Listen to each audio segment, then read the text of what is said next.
분들 안녕하십니까? 이제 오늘 강의가 이제 진행되면 마지막 강의가 진행이 됩니다. 그동안 여러분들 한 학기 동안 또 수업 듣고 여러 가지 바쁜 과정 속에서도 수고 많으셨습니다. 이제 끝까지 유종의 미를 잘 거두고 또 기말고사도 이제 여러분들한테 업로드 해놨으니까 확인하셔서 빠짐없이 제출하시길 바랍니다. 그러면 지금부터 청소년 프로그램 개발과 평가 제13장 청소년 프로그램의 이제 사례를 통해서 한번 살펴보도록 하겠습니다. 그래서 이 사례는 프로그램 사례로서 청소년 보호 프로그램 그리고 청소년 이 사회생활 적응 프로그램 사례와 그다음에 사회생활 적응 프로그램 완투 그다음에 이제 청소년 교류 활동 프로그램의 유형 및 사례 이렇게 해서 네 가지를 살펴보도록 하겠습니다. 프로그램 사례로서 이제 청소년 보호 프로그램입니다. 청소년 보호 프로그램의 개발과 특성에서 청소년 이 보호 프로그램은 가출이나 그리고 폭력, 약물 낭용, 그다음에 성일탈 이런 것 등의 어떤 문제의 성격에 따라서 접근 방식의 차이를 보이고 있고, 그다음에 이 접근 방식에서 차이를 보이고, 그다음에 기관의 운영 방침에 따라서 이 프로그램 개발이 차별적인 성향이 있어서 프로그램의 어떤 공통적 성격, 이 공통적 성격을 파악하는 것이 이제 쉽지 않다라는 겁니다. 그렇지만 청소년 보호 프로그램이 지향할 어떤 지침이라는 게 있다는 거죠. 그래서 그 지침을 한번 파악해 보면 어떤 것이 있는지 우리가 한번 살펴보도록 하겠습니다. 청소년 보호 프로그램이 지향할 지침입니다. 지침에는 첫 번째는 청소년들이 지니고 있는 이 흡연이나 음주, 그다음에 성, 폭력, 그다음에 뭐 집단 따돌림 이런 어떤 상호 복합적으로 연결이 되어 있어서 청소년을 총체적으로 이해하고 그다음에 이 문제를 해결하는 이 통합적인 성격의 프로그램 개발이 필요하다라는 것입니다. 이런 것들을 통해서 우리가 이제 이런 지침은 청소년들이 이 그때에 이제 흡연이라든지 음주, 성, 그다음에 폭력, 그다음에 집단 따돌림 이러한 어떤 이 어떤 문제들이 상당히 이제 여러 가지 어떤 그 자신뿐만 아니라 청소년들 주변에 그러한 어떤 아이들과의 관계 속에서 이제 이런 것들이 이제 일어나고 있다는 거죠. 여기에서는 어떤 면에서는 학교뿐만 아니라 그다음에 어떤 사회 집단에서 여러 가지 어떤 그런 에서 일어나고 있다는 거죠. 그래서 이런 것들을 총체적으로 이해하고 해결하는 이런 어떤 통합적인 성격의 프로그램 개발이 이제 필요하다라는 것이죠. 두 번째는 이제 지침입니다. 두 번째는 청소년 보호 프로그램은 이 경험에 의존한 단순한 구성이 아닌 이 과학적으로 검증된 어떤 이론을 근거로 해서 체계적인 프로그램의 어떤 구성과 개발이 이루어져야 효과가 있다는 겁니다. 그러니까 청소년 프로그램 어떤 이 경험을 하다 보니까 내가 이런 경험을 하다 보니까 예를 들어서 흡연에 관련된 어떤 내가 경험을 하다 보니까 이렇게 대해서 구상이 돼야 된다. 이게 아니라 그것에 대한 어떤 체계적인 어떤 그런 그 데이터, 데이터를 가지고 이런 것들이 이루어져야 된다는 거죠. 그래서 그것이 과학적으로 검증된 이론을 근거로 해서 체계적인 프로그램의 구성에 어떤 개발이 이루어져야 효과가 있다라는 것입니다. 그러한 측면에서 이제 이런 것들이 이제 이루어져 가야 되고요. 이제 세 번째는 셋째는 청소년 보호 프로그램의 이 개발은 목적에 따라서 예방이 있고, 그다음에 교육이 있고, 재활이 있고, 그다음에 치료 이런 것들의 어떤 단일 성격을 띨 수 있지만, 예방과 치료, 그다음에 예방과 재활, 그다음에 치료와 재활 또는 어떤 예방교육과 재활치료 등 이런 어떤 복합적인 성격을 가지고 있다는 것이죠. 그래서 청소년 보호 프로그램의 개발은 여기 목적에 따라서 이 목적이 뭐냐에 따라서 예방이냐, 교육이냐, 재활이냐, 치료냐 이런 어떤 단일 성격뿐만 아니라 그다음에 예방과 치료, 예방과 재활, 그다음에 치료와 재활, 그다음에 예방, 교육, 재활, 치료 이런 어떤 복합적인 성격을 가지고 있다는 것이죠. 그런 측면에서 어떤 지침이 있고 넷째는 현대 대체적으로 실시되고 있는 이 프로그램이 일회성의 어떤 그런 단기적인 지식 전달 위주로 이루어지고 있다는 거죠. 그러니까 어떤 경험과 청소년 프로그램은 앞에도 말씀드렸지만 어떤 그런 경험에 의존한 이런 단순한 구성이 아니라 과학적으로 검증된 이런 프로그램의 개발이 이루어져야 효과가 기대할 수 있다고 말씀드렸잖아요. 그래서 대체적으로 실시되어 있는 프로그램이 어떤 일회성의 단기적인 지식 전달 위주로 이루어지는 경우에 대부분의 이 프로그램의 실질적인 효과를 위해서는 어떤 면에서 장기적으로 실시되어야 된다. 그러니까 어떤 경험이라든지 이런 것들을 근거로 해서 단시일 내, 즉 일회성의 어떤 그런 그 일회성의 어떤 단기적 프로그램이 이루어지는 것보다는 청소년들의 효과를 기대하기 위해서는 이런 장기적으로 실시되어야 하는 이러한 프로그램들이 이루어져야 된다라고 우리가 보고 있다는 거죠. 그리고 다섯 번째는 자, 청소년만을 대상으로 진행하는 이 보호 프로그램이 아닌, 예? 그러니까 이 청소년만을 대상으로 하는 보호 프로그램이 아니라 누구와 이 청소년을 대상으로 해서는 항상 이 교사와 그다음에 부모잖아요, 부모. 그다음에 지역사회 인사, 이러한 어떤 그런 삼각관계를 통해서 이런 것들이 이루어져야 되지만, 그래서 청소년들의 어떤 그런 상호적인 이런 것들이 이루어질 수 있다라고 우리가 볼 수 있다는 거죠. 상호작용을 통해서 그 효과가 증가될 수 있다는 겁니다. 그러니까 이러한 측면에서 우리가 늘 청소년을 대상으로 진행되는 프로그램은 항상 교사와 그다음 학교죠. 늘 학교에서 교사, 그다음에 가정에서는 부모, 그다음에 지역사회, 이런 지역사회 인사에서 어떤 삼각관계를 통해서 항상 이것들이 그 참여를 통해서, 이런 참여를 통해서, 다양한 사람들의 참여를 통해서 청소년과 상호작용할 수 있어야 그 효과가 증가될 수 있다라고 우리가 이제 보고 있다는 거죠. 자, 그렇다면 이제는 이제 두 번째는 청소년의 약물 남용 예방과 재활 프로그램의 어떤 현황을 살펴보도록 하겠습니다. 자, 이것은 이제 우리가 실질적으로 감옥에 들어가기 위해서는 청소년 약물의 노출 어떤 증가 이 통계를 한번 살펴보도록 하겠습니다. 통계. 그러니까 청소년의 청소년의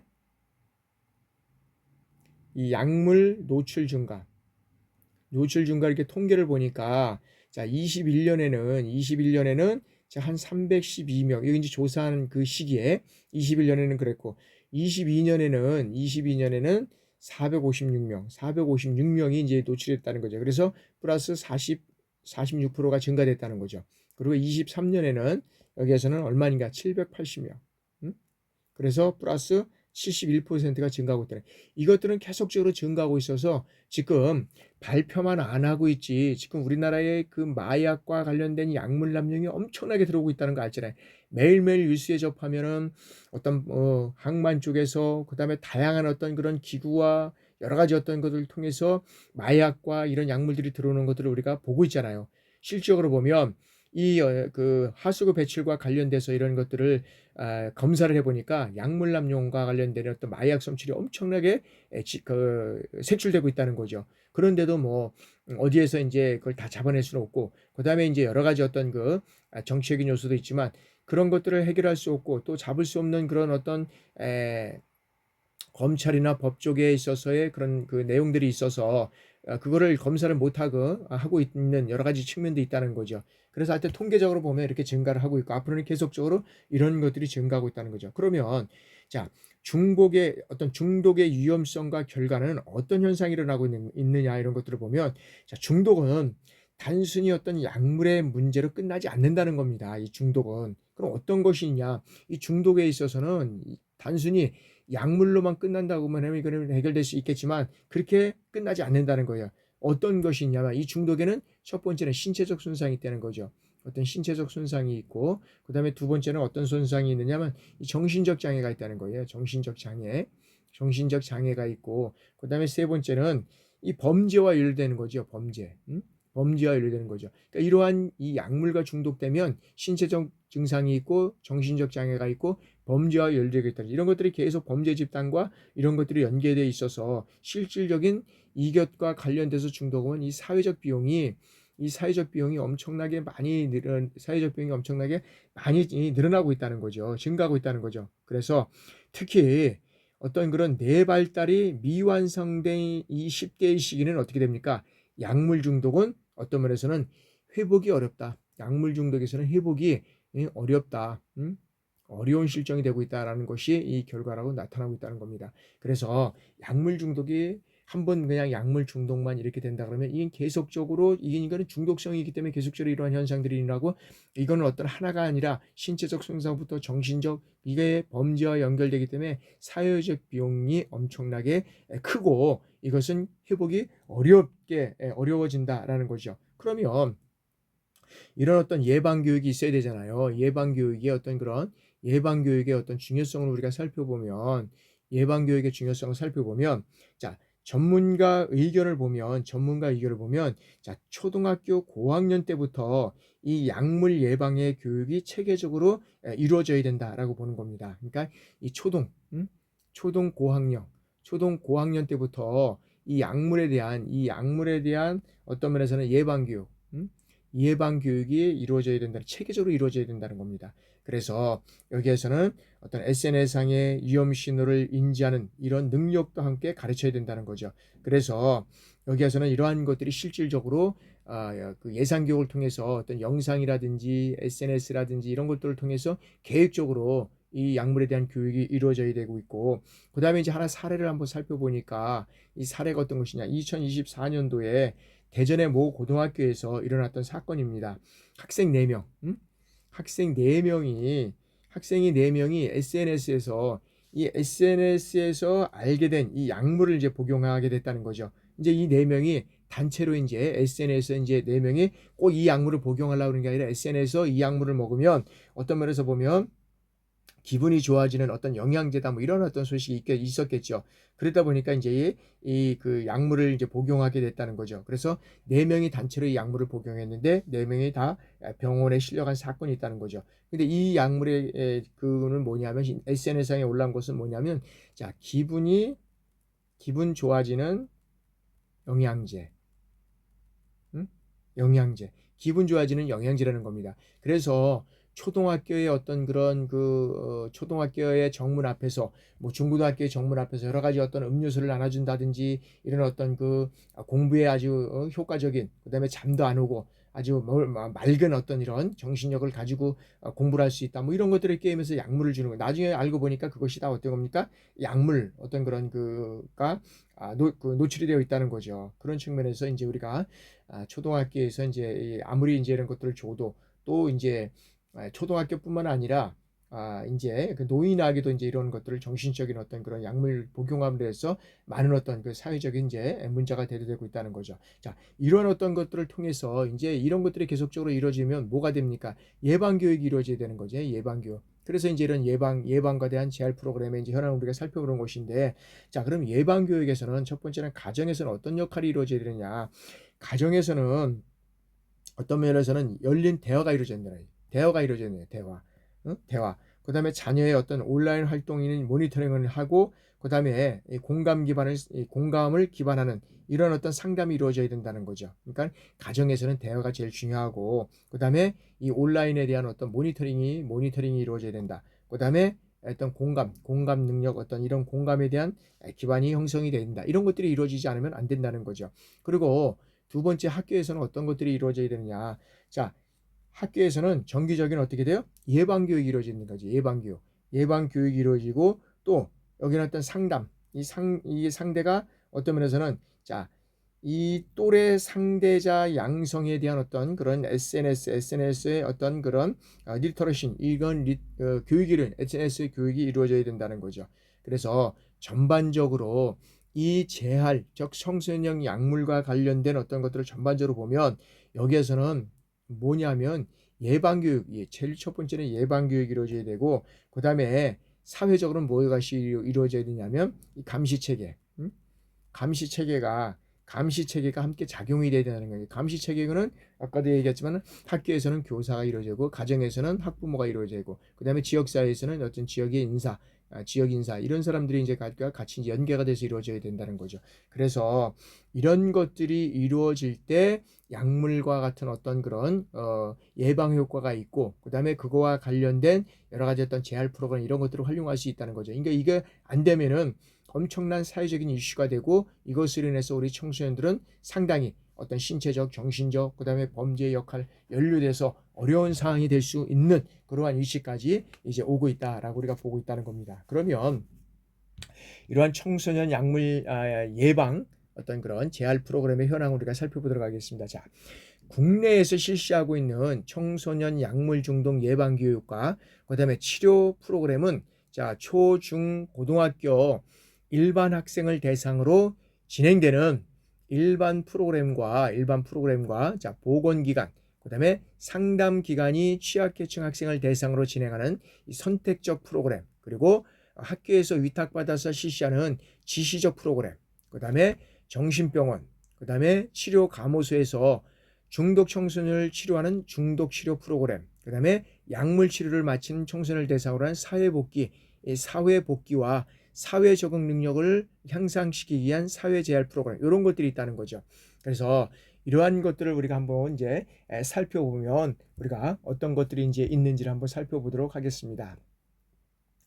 자, 어떤 면에서 보면 이러한 어떤 프로그램들을 대상으로 해서 일반적으로 프로그램을 어떤 면에서는 자, 초, 중, 고등학교에서 정규 교육과정 수업 시간에 체육과 생물 시간 등을 통해서 약물과 관련된 이 교육을 제공하고 있다고 보지만 자, 교과서를 통해서 약물 지식을 제공하는 것 이외에도 모든 교과에 걸친 어떤 특별활동이라든지 교육활동, 재량활동 이런 것들을 통해서 약물 오남용에 관련된 교육을 실시하도록 하고 있어야 된다는 겁니다. 자, 그래서 이런 활동들은 어떻게 돼요? 자, 각 학교 보건교사 지도 아래에 실시되는데 자, 외부 교육 자료 활용을 통해서 학교 보건교사가 직접 강의를 하거나 외부 기관의 강사 초청을 통해서 이 교육 내용을 이제 전달하기도 한다라는 것입니다. 한다라는 것입니다. 그래서 이러한 어떤 또 다른 방법은 초, 중, 고등학교에서 전문 강사를 의뢰해서 지역사회 보건기관이라든지 약물 상담기관, 그 다음에 사회복지관 프로그램 이러한 지도자들이 각 학교를 방문해서 연간 어떻게 돼요? 어떤 면에서는 연간 1 내지 2회의 약물 예방 프로그램을 이제 실시하고 있지만 이러한 것들이 전학렬을 하는 경우에는 강당에서 전 학생을 집합시켜서 교육 내용을 전달하거나 방송 강의를 통해서 내용을 전달하게 된다. 그러나 실적으로 대체적으로 방송 강의나 또는 강당에서 진행되는 강의보다는 학급에서 적은 학생들이 모여서 이 강의 내용을 전달하는 게 어떻게 돼요? 더 효과적이라는 거죠. 그러니까 지금은 이제 우리가 어떤 면에서는 해야 되니까 큰 강당에 모여가지고 학생들을 대상으로 해서 그냥 넣어가지고 했다는 것만 어떤 면에서 보면 이런 교육을 실시했다는 어떤 그런 실적 위주의 보고가 이제 있었다는 거죠. 그런 것보다는 실적으로 학급에서 이제 학급이 얼마나 됩니까? 우리 때는 뭐 60에서 70명이 됐는데 요즘에는 많아야 뭐 한 25명 정도에서 왔다 갔다 하잖아요. 뭐 그런 학생들을 대상으로 실질적으로 이런 어떤 프로그램을 진행하면 학생들에게 정말 더욱더 좋은 효과가 있다라고 우리가 볼 수 있다는 거죠. 그래서 이러한 어떤 프로그램들을 여러 가지 어떤 초중고 대상으로 해서 전문 강사들이 진행하지만 전체적인 어떤 그런 연간에서 뭐 많이 진행하는 것도 있지만 또 뭐 1회나 2회성 이렇게 진행을 하지만 그것이 어떤 강당을 통해서 이루어지는 것보다는 학급을 통해서 전달하는 것이 더 효과적이다라는 것이죠. 자, 다음에는 자, 약물 남용 예방 프로그램 이제 사례를 우리가 한번 볼 것입니다. 그래서 자, 아동복지 시설 내 청소년 대상 약물 예방 교육입니다. 그래서 이거에 대한 어떤 이제 이 프로그램의 목표는 뭐냐? 자, 프로그램 목표는 뭐냐면 자, 시설 아동의 특성과 환경 요인, 이 환경 요인으로 인해서 자, 약물에 대한 어떤 약물 사용에 높은 위험이 있음을 인식하고 약물에 대한 수용적인 태도를 감소 또는 약물 거절, 대체 기술 중 이 어떤 개인의 수용 능력 이런 것들의 태도를 감소시키는 이러한 어떤 것들이 목표가 있다라는 겁니다. 그래서 여기에서는 어떤 면에서 보면은 이제 약물을 어떤 거절하든지 어떤 그런 대체의 어떤 기술이라든지 어떤 개인의 수행 능력, 문제 해결 기술 이런 것들의 어떤 기술을 증진시키는 것도 있고 이런 것들을 통해서 긍정적인 사고를 또 증진시키는 이러한 효과가 있다라고 우리가 볼 수 있습니다. 그러면 자, 이 프로그램의 진행을 우리가 한번 살펴보면 자, 아동복지시설 내 초등학교 5, 6학년을 대상으로 해서 여학생 4명, 남학생 9명을 대상으로 이제 시간은 좀 많이 됐지만 2004년 10월 18일부터 11월 17일까지 약 한 주 2회 10회기를 한 70분까지 이제 진행을 하게 된 겁니다. 그 학생들에 대한 약물 예방 교육 프로그램 일정을 한번 살펴보도록 하겠습니다. 그래서 이것이 꼭 정상적이고 정답은 아니지만 이런 어떤 프로그램을 어떻게 돼요? 초등학교 5, 6학년을 대상으로 해서 이제 여학생과 남학생을 구분이 있지만 이게 한 10주 10회기를 걸쳐서 약 70분씩 진행을 해서 이제 이러한 프로그램을 통해서 또 이제 예방 교육을 실시했다는 거죠. 자, 첫 번째는 뭐냐면 자, 자기소개하기 사전검사입니다. 그러니까 목표는 뭐냐면 이 프로그램의 진행 계획을 통해서 여기에는 대상자를 이제 선정을 하는 거죠. 선정을 하는 거죠. 그래서 그 내용은 어떤 것이냐? 자, 프로그램에 대한 어떤 이해를 하고 그다음에 이제 라포를 형성하는 거죠. 라포는 뭐죠? 자, 어떤 의사소통에 있어서 상대방과 형성되는 어떤 친밀감이라는 거죠. 라포는 어떤 친밀감입니다. 친밀감, 상대방과 있어서 어떤 친밀감, 이런 친밀감이나 어떤 신뢰관계, 이런 것들을 나타내는 어떤 심리학적 용어입니다. 심리학적 용어. 심리학적 용어다. 라포를 형성한다. 제일 중요한 것은 청소년들을 대상으로 해서 제일 중요한 것은 친밀감과 어떤 신뢰관계를 주는 게 제일 중요합니다. 그래서 이런 것들을 통해서 이제 청소년을 이해시키고 친밀감과 신뢰관계를 형성을 통해서 구성원에 대한 어떤 이제 정보를 수집하는 거죠. 그래서 정보를 수집을 해서 이제 문장 완성 검사를 이제 실시하게 됩니다. 이제 자기소개를 통해서 이제 사전 검사를 하는 것이고, 자, 두 번째는 이제 약물에 대한 이제 교육을 하게 되는 거죠. 자, 약물의 종류와 어떤 증상에 대해서 이제 정보를 제공해 주는 겁니다. 목표는. 그러면 자, 약물의 종류와 실태를 파악하게 되는 거죠, 청소년들이. 그래서 그 약물에 대한 어떤 종류와 실태를 통해서 여기에 대한 증상에 대한 이제 이 정보를 제공하는 거죠. 그러니까 실적으로 보면 다 종류를 알 수 없지만 기본적으로 뭐 예를 들어서 뭐 마약이라든지 뭐 예를 들어서 그다음에 이제 어떤 면에서 보면 우리가 이제 청소년들이 제일 하기가 쉬운 것은 이제 본드잖아요. 본드 뭐 이런 것들을 처음에 이제 이런 것들이 이제 조금 이제 변형이 되고 있지만 초등학교 저희 때는 그러면 이제 마약 뭐 본드 그다음에 약물 같은 게 또 많이 있지만 다른 여러 가지 어떤 있지만 정신 이런 것들이 있지만 여기에 대해서 이걸 마시게 되면 어떻게 되는지 이런 현상들 우리가 이제 담배를 이제 흡연 같은 경우에도 흡연을 하게 되면 어떤 현상이 일어나냐 사례를 보니까 우리가 이제 이런 통에서 이렇게 이제 피트병을 가지고 이제 이렇게 하잖아요. 그런 이제 담배 피트병을 여러 가지 담배를 쭉 빨아들여서 여기다 이제 이렇게 넣으면 그리고 닫으면 어떻게 됩니까? 이 주변에가 뿌옇게 됩니다. 뿌옇게 돼. 뿌옇게 돼. 그러면 청소년들이 이런 것들을 보게 되면 어떻게 돼요? 여러분들이 담배를 펴서 담배 연기를 여기다 두면 여러분들의 폐나 몸은 어떻게 됩니까? 이런 현상들이 되게 됩니다. 그럼 이것이 계속되면 어떻게 현상이 됩니까? 이런 것들이 실적으로 보게 되니까 다음부터는 담배를 피워야 되지 않겠다는 또 많은 학생들이 그런 것도 있고 이게 또 순간적이도 있을 수 있지만 그러나 이런 어떤 사례 교육이 있어야 되는 마찬가지로 마약이나 본드나 여러 가지 어떤 약물을 통해서 이게 하게 된다 그러면 여러분들은 어떤 현상이 일어나느냐 실적으로 보여지잖아요. 미국에서 뭐 여러 가지 어떤 그런 또 각종 마약을 많이 하는 나라에서 보면 그 마시고 난 이후에 보면 어떤 학교들은 좀비라 그러죠. 좀비 현상들이 막 나타나는 거잖아요. 길거리에서 그냥 어떤 면에서는 그냥 그 마약을 인해서 쓰러지고 막 이런 현상들이 막 일어나잖아요. 실제 그런 현상들을 이제 보게 되면 우리 청소년들은 어떤 면에서 보면 이런 것들을 제공해주면 좀 그런 것들을 이제 미연에 정보를 제공해서 방지할 수 있는 이런 어떤 요소가 있다는 거죠. 자, 이제 세 번째는 자, 약물 경험 나누기입니다. 그래서 약물과 관련된 이제 용어를 아는 거죠. 자, 그래서 구성원들이 스스로에 대해서 이제 개방할 수 있다는 거니까 왜냐하면 약물에 대한 것을 어느 정도 알고 자기가 알고 있는 것을 이제 개방을 할 수 있는 거죠. 그래서 구성원들이 이 뭐예요? 마음을 개방하고 약물의 남용 경험을 이제 나누는 거죠. 그래서 약물에 대한 어떤 용어와 연결해서 자신의 약물 남용 정도를 이제 알아보는 거죠. 혹시라도 뭐 나 꼭 약물이라고 해서 뭐 어떤 그 약을 마시는 게 아니라 아까도 했지만 흡연을 내가 해보니까 이런 현상들이 있었다. 그다음에 본드를 마셔서 이런 것들 해가지고 어떤 그 종이에다 이렇게 저그 봉지에다 넣고 이걸 마셨더니만 나중에 어떤 현상이 일어나는지 뭐 이런 것들을 이제 같이 이제 나누는 거죠. 그래서 이런 어떤 약물 남용에 대한 것들이 이제 스스로 그런 것들에 대한 그 나눔을 나누어서 이제 그런 것들을 미연에 이제 방지하는 거죠. 그래서 인제 뭐 담배 너를 보여줘. 아까 인제 담배에 대한 것들을 말씀드렸지만 이 담배를 내가 피우다 보니까 이렇게 되고 폐도 그렇고 그다음에 여기에는 이렇게 폐도 되지만 장기적으로 하다 보니까 기침이라든지 예를 들어서 폐에 어떤 그런 것들이 문제가 있고 그다음에 계속적으로 보니까 가슴이 답답하고 뭐 이런 어떤 현상들이 일어나는 것들을 인제 스스로 인제 얘기를 하면 그런 것들을 인제 방지할 수 있는 이런 현상들이 있다는 거죠. 그다음에 약물에 대한 이제 OS 퀴즈 이런 것들을 통해서 약물에 대한 어떤 인제 그런 이제 예방 교육을 할 수 있다는 거죠. 그래서 이런 것 중요한 것은 뭐냐 하면 이 약물에 대한 어떤 것들이 이게 계속적으로 된다 그러면 어떤 면에서는 이제 또 범죄 예방 교육이 범죄에 또 악용되는 경우가 있는데 그러나 이러한 것들을 계속 교육함으로 인해서 청소년들이 약물에 대한 어떤 피해 이런 것들이 더 이상 우리 청소년들이 인제는 그것을 인제 받아들여서 여러 가지 어려운 문제에 휩싸이지 않도록 이것들 미연에 예방하는 것이 상당히 중요하다라고 인제 우리가 볼 수 있다는 거죠.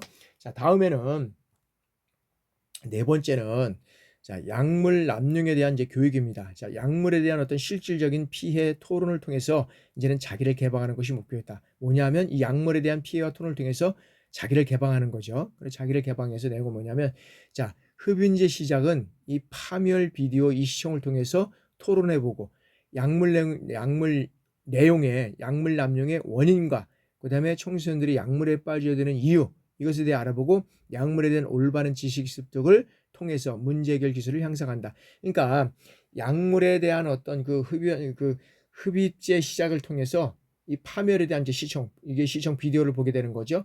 그래서 이것에 대해 토론을 해보는 거죠. 그러니까 이런 것들을 마시게 된다 그러면 저런 어떤 그런 결과적으로는 어떤 그런 정신적으로 그다음에 어떤 육체적으로 그다음에 이런 어떤 정신과 육체 그다음에 어떤 이런 현상들로 인해서 어떻게 돼 사람이 이제 마땅히 파멸의 길을 거는 거죠. 이런 것들을 이해하고 토론하면서 청소년들이 약물에 빠지지 않는 것이 상당히 중요하다는 거죠. 그래서 이런 것들을 통해서 어떻게 올바른 약물에 대한 지식을 습득하고 문제 해결을 향상시킬 것이냐 여기에 대한 어떤 내용을 서로가 공유하고 그다음에 이제 담배에 대한 꿍꿍한 이야기. 그러니까 담배가 사람들이 보기에는 그래서 인제 우리 청소년을 대상으로 해서 인제 영화나 뭐 이런 것들도 있지만 뭐 15세 이상 뭐 예를 들어서 몇 세 이상 인제 우리가 청소년들 하면은 인제 뭐 8 세에서부터 뭐 24세 뭐 약간씩 쪼끔씩 틀리지만 뭐 9 세에서 뭐 또 20세 뭐 이런 어떤 것들은 그 인제 요런 내용들이 있지만 실질적으로 보면 이 청소년 요새는 인제 지금 내려와서 초등학교 이제 고학년 뭐 4학년서부터는 뭐 이렇게 해 가지고 인제 중학교까지가 인제 아마 담배. 우리 때는 인제 뭐 고등학교 올라가서 인제 중학교 때 막 그랬던데 이게 점점 내려와서 인제 이렇게 된다는 거죠. 그래서 담배에 대한 꿍꿍한 이야기. 이게 담배에 대한 것들은 저도 뭐 초등학교 때 아무것도 모르는 상태에서 그 인제 어떤 면에서 보면 인제 시골에 저래 살다 보니까 인제 옛날엔 시골에는 인제 그 대마 담배를 인제 사실은 인제 재배해서 인제 피웠던 경우가 있는 것 같아요. 저희 할아버님 보면 그걸 말아서 인제 피우시고 그런 거를 이제 흉내를 내다 보니까 인제 이게 뻐끔해 가지고 뭐 구름 과자도 만들고 막 이랬잖아요. 뭐 아무것도 모르는 상태에서 인제 그게 인제 진행이 되는 거죠. 근데 그 담배를 피게 되면 사실 정성이 약간 순간적으로 몽롱해지잖아요. 순간적으로 머리가 띵하고 그런 상태가 있다는 거죠. 그래서 거기에 대한 어떤 꽁한 이야기를 지금 서로 나누고 그다음에 이 약물 남용에 대한 원인을 한번 서로들 인제 그것들을 인제 비디오를 통해서 토론하고 약물에 빠지지 않게 해서는 어떻게 해야 되는지 이런 것들을 서로 토론해 보면서 약물에 대한 어떤 문제 의식을 이제 해결해 가는 이러한 이제 추세가 인제 필요하다는 거죠. 그런 것들을 통해서 약물 남용에 대한 어떤 교육이 실적으로 인제 이루어져 가야 되는 것이고. 자, 다음에는 이제는 대중매체 이 광고로부터 인제 압력을 다루는 어떤 기술 향상 인제 이렇게 어떤 때 약물 캠페인이죠. 그래서 우리가 인제 대중매체를 통해서 또 이루어지는 경우가 많이 있는데 그래서 아까도 이제 말씀드렸다시피 뭐 그다음에 어떤 그런 그 방송 어떤 그런 연속국에서 이렇게 보면 학생들 그 청년 어른들이 인제 담배라든지 이렇게 술 먹는 건지 이런 것들이 인제 쪼끔씩 영화에서도 인제 가려지고 나오고 청소년 대상으로 해서는 인제 이런 것들이 쪼금씩 인제 그런 현상들이 있지만 그러나 아직까지도 우리 청소년들이 요런 것들을 에 지금 호기심에 의해서 많이 하는 경우가 있다. 이런 것들이 인제 배제가 돼야 되는데 하여튼 대중매체를 통해서 이런 프로그램의 기술 향상을 시키는 것이 어떤 것이 있냐면 자 협동화를 통한 이 집단의 응집력과 역동성을 관찰해야 된다. 협동화를 통해서 집단의 응집력과 역동성을 관찰해야 된다. 그럼 뭐냐? 자, 대중매체로부터의 약물을 사용하도록 하는 이 압력과 그다음에 영향력으로부터 압력을 다루는 기술 및 협동화 작업 이런 것들을 통해서 구성원의 응집력이라는 역동성을 향상시켜야 된다. 그러니까 대중매체를 통해서 뭐 술 광고를 한다든지 담배 광고를 한다든지 이런 것들이 이제 그 청소년을 대상으로 해서 뭐 무분별하게 이제 이런 것들이 이루어져 왔잖아요. 그러다 보니까 담배 광고로 인해서 피해를 많이 당한 사람들이 이제 뭐 여러 가지 어떤 그런 연합을 통해서 이제 뭐 이제 법원에다가 이제 여러 어떤 피해에 대한 어떤 그런 소송을 제기하는 것도 이제 뭐 있고 막 이제 이런데 술도 마찬가지지만 이제 그런 것들이 이제 있는데 그러나 이런 대중매체로부터의 어떤 약물을 사용하려는 이 압력 이제 이런 수들이 계속적으로 비춰지고 한다 그러면 청소년들은 나도 모르게 이런 것들을 영향력이 끼치게 될 수밖에 없잖아요. 이런 것들부터 이제 하여튼간에 이 구성원 간의 응집력과 역동성을 통해서 그것을 해결하는 것이 상당히 중요하다라는 거죠. 자, 다음에는 이제 저항 기술입니다. 저항 기술. 자, 이제 공감 훈련 연습인데, 자, 동료로부터 오는 이 압력 저항하는 이 능력을 발달하고, 자, 자기 주장을 하기 위해. 그러니까 동료로부터 여러 가지 어떤 것, 이제 그 청소년기는 실적으로 보면 이 청소년은 부모보다 누구의 영향력을 많이 받으냐면 동료들, 이 청소년들, 자기의 동료들, 일과의 영향력을 많이 받습니다. 그래서 누구를 만나냐에 따라서 사실은 청소년 시기에 상당히 이제 그 영향력을 받을 수 있는데 여기에서는 자, 동료로부터 오는 압력 저항을 하는 능력 발달에서 이제 자기 주장을 이제 하기인데 이건 뭐냐면 이런 어떤 동료들을 해서 야 담배 펴봐 뭐 해봐 그러면 이 어떤 그것으로 인해서 같이 이제 호응하는 것보다는 이렇게 나도 해보니까 이런 문제가 있다.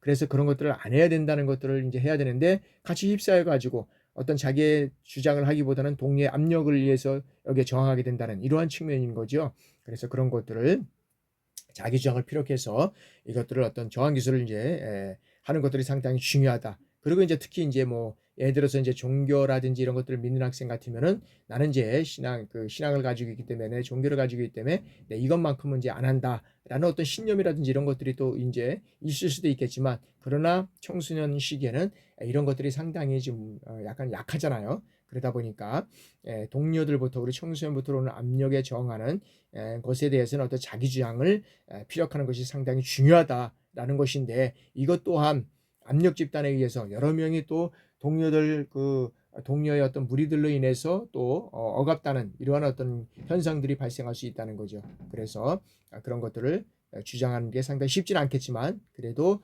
그러한 주장을 피기가 있어야 되겠다. 그 다음에 이제 낱말 퍼즐 게임입니다. 그래서 낱말 퍼즐 게임은 이러한 어떤 면에서 보면 약물남용이라든지 이런 것들을 통해서 저항하기 위해서는 이것을 하게 되면 뭐 예를 들어서 폐에 영향을 미쳐요. 모르면 뭐 이제 이걸 이어 맞추기 위해서 이제 계속해서 이제 낱말 맞추기 이제 게임을 하게 되는 거죠. 그런 식으로 해서 이제 이루어지는 것이고, 자 약물하는 친구를 도와주는 방법. 그러니까 약물을 계속해서 자기도 만약에 빠져들 수 있지만 그 친구를 도와주는 방법을 여기서는 또 같이 토의하고 논의하는 것도 필요하고 친구들이 약물을 권할 때 거절 요령도 같이 이제 저항 기술을 이제 여기서 이제 같이 배워주는 거죠. 그래서 상당히 이제 예방 교육에서는 상당히 이러한 것들이 이제 중요하다라고 볼 수 있다는 거죠. 그래서 그런 것들을 통해서 예방을 적절하게 한다 그러면 우리 청소년들이 약물에서 해방될 수 있다라고 우리가 볼 수 있다는 거죠. 다음에는 이제 분노 조절, 이 분노 조절입니다. 분노 조절, 이제 스트레스 대처보다 자 자신과 타인의 의견을 확인하고 분노 조절을 통해서 이제 감정을 조절하는 것을 향상시킨다. 그러니까 실적으로 보면 이제 분노가 일어나잖아요. 그럴 때 이제 담배를 이제 어떤 사람은 그래 분노가 일어날 때 그 담배를 피는 그 순간을 어떤 면에서 분노를 조절할 수 있다. 이제 그렇게 이제 얘기를 하는 사람도 있는데 실적인 그거는 자기 합리화하고 자 이걸 통해서 효과적인 스트레스 극복 방법을 어떤 면에서 보면 이런 극복 방법을 어떤하고 조절하고 대처할 수 있는 이 훈련 방법이 필요하다는 거죠. 그러니까 내가 상실한 어떤 면에서는 분노가 일어났을 때 잠시 쉬고 어떤 면에서는 그것을 조절하고 할 수 있는 이런 어떤 분노 조절을 하고 대처할 수 있는 이런 훈련 습득이 필요하다는 거죠. 그것도 자신의 어떤 그런 그 어떤 능력이나 어떤 영향력에 의해서 할 수가 없고 뭐를 통해서 어떤 면에서는 이제 교육이라든지 그다음에 여러 가지 어떤 예방 교육을 통해서 이루어진다는 거죠. 예방 교육을 통해서 이런 것들이 자꾸자꾸 이런 분노가 일어났을 때는 어떤 대처 방법이 필요하고 또 어떤 대처 방법 이런 것들이 필요하다라는 것들을 우리가 보고 잠시 우리가 생각해 보면서 이런 것들이 이루어져야 된다. 이런 꾸준한 교육, 이러한 교육들이 예방 교육이 있어야지만 이런 분노 조절, 어떤 스트레스 대처하는 방법도 이제 필요하게 된다라는 거죠. 자, 다음에는 이제 의사소통입니다. 자, 의사소통에서는 자, 나의 의사소통법을 알고 적용하는 겁니다. 이론적으로 적용하는 것. 그래서 자, 공격적 의사소통과 그다음에 소독적인 의사소통에 관련된 자기 자신의 의사소통 방법을 알아보고 올바른 의사소통에 대한 어떤 면에서는 적용해 보는 것이 상당히 중요하다. 그러니까 올바른. 그러니까 뭐냐면 자, 의사소통과 소독적인 의사소통에 대한 자기 자신의 의사소통법을 알아야 된다는 거죠. 그러니까 보면 이 청소년 시기에 어떤 면에서는 의사소통 방법을 잘 몰라서 서로 간의 분노를 어떤 면에서는 분노하게 되고 서로 간에 또 그것을 이해하지 못해서 상당히 또 어떤 면에서 보면 왕따를 시키게 되고 또 그것이 어떤 면에서는 또 주목이나 이런 어떤 것들을 또 다른 것으로 먼저 나가게 되는 이런 어떤 방법이 있다는 거죠. 그래서 자기만의 이런 어떤 의사소통 방법을 통해서 어떤 그 분노 조절이나 의사소통을 통해서 이루어져 가는 것이 상당히 중요하다. 그러니까 제일 중요한 게 우리가 보면 이 의사소통이 안 돼서 어려움을 겪고 또 나름대로 오해가 있는 것이 많이 있습니다. 우리가 살아가면서 의사소통이 상당히 중요한 것 같아요. 이제 보면 제일 중요하면 뭐 사람이 결혼한 사람은 이제 아내와 자기 자신이잖아요. 응? 여기에 보면 부모 제일 첫 번째는 부부 이 부부 간에 어떤 면에서 의사소통이 안 되고 또 자식 간에 부모와 자식 간에 부모 이게 의사소통이 안 돼서 여러 가지 어려운 점이 있는 경우가 많이 있더라고요. 우리도 마찬가지예요. 여러 가지 사회생활을 하다 보면 그런 것들이 서로 이루어지지 않기 때문에 의사소통이 안 되기 때문에 여러 가지 어려운 면을 겪고 있는 것이 많이 있는 것다. 오해소통이 많이 있다. 그래서 자기만의 의사소통 방법을 알고 이것을 적용하는 것이 상당히 중요하다라고 이제 우리가 볼 수 있다는 거죠. 자, 다음에는 자, 자기 주장 및 대화 기법이다. 자기 주장 및 대화 기법. 그래서 자기 주장 능력을 향상시키고 그다음에 효과적인 대화 기법을 통해서 자, 문제 해결 능력, 대처 능력을 향상시키는 것이 중요하다라는 것이죠. 그래서 자, 청소년의 음주와 관련돼서 또래 집단으로부터 이게 압력을 받을 경우가 있잖아요. 압력도 받을 수도 있고 권유를 받을 수 있고 이런 상황에서 적절한 대처 기술을 향상시켜야 된다. 그러니까 실적으로 보면 뭐 자기 주장이 너무 강하게 되면 이것도 또 부러질 수가 있습니다. 자기 주장이 너무 강하게 되면 또 다른 사람들에게 또 오해를 받을 수 있고 그래서 이 자기 주장을 향상시킬 수 있는 대화 기법이 상당히 중요한데 이것은 금방 또 개발하고 금방 대처할 수 있는 방법은 아닌 것 같다. 그래서 이러한 방법을 통해서 실질적으로 음주와 관련돼서 그다음에 또래 집단의 압력이 있을 경우는 이것을 어떻게 자기 주장을 펼 것이냐. 그다음에 또 권유, 뭐 압력이 아닌 또 권유 비슷하게 또 올 수도 있다는 거죠. 그럼 이러한 상을 받았을 때 적절한 대처 기술을 어떻게 향상시킬 것이냐. 청소년들은 잘 모르거든요. 여기에도 예방교육, 아까도 그러잖아요. 예방교육이 제일 중요하다고. 그래서 이러한 것들을 사례를 통해서 적절하게 이런 어떤 예방교육을 통해서 이루어져 오는 것이 상당히 중요하다라고 우리가 볼 수 있다는 거죠. 그러니까 중요한 것은 청소년들이 모르기 때문에 이런 어떤 오해를 살 수도 있고 또 문제를 발생시킬 수 있습니다. 그러나 이런 어떤 예방교육을 통해서 예방교육을 하게 되면 순간순간 나올 수도 있지만 그래도 또 안 나올 수도 있습니다. 그러나 예방교육을 통해서 이러한 문제를 해결할 수 있고 적절하게 대응할 수 있다라는 거죠. 그런 측면에서 우리가 예방교육이 상당히 중요하다라고 우리가 이제 볼 수 있고요. 자, 다음에는 이제 의사결정 및 나누기입니다. 의사결정. 자, 집단 구성원 간의 긍정적인 어떤 피드백을 통해서 객관적인 자아를 수용하는 것이다. 그러니까 제일 중요한 것은 뭐냐면 자, 이거는 집단 구성원 간에 어떤 이 긍정적인 이 피드백을 통해서 객관적인 자아를 수용하는 거예요. 그러니까 뭐냐면 여러 가지 어떤 의견과 대화를 통해서 이제 뭐는 이런 것들이 이제 이루어져 가잖아요. 그러니까 이거를 통해서 다시 한번 이 피드백이 이런 것들이 상당히 중요하다는 거죠. 이 중요하다는 거예요. 이제 피드백을 한 번씩 받는 거예요. 나는 이러한 생각을 가지고 있는데 너는 어떠니? 나는 또 이러한 생각을 가지고 있는데 당신은 어때요? 이런 서로가 이런 것들을 통해서 객관적인 어떤 자아를 수련하는 것이 상당히 중요합니다. 그러니까 나는 모르고 있었는데 다른 사람들은 이런 것들을 통해서 이렇게 대처해 나가는구나.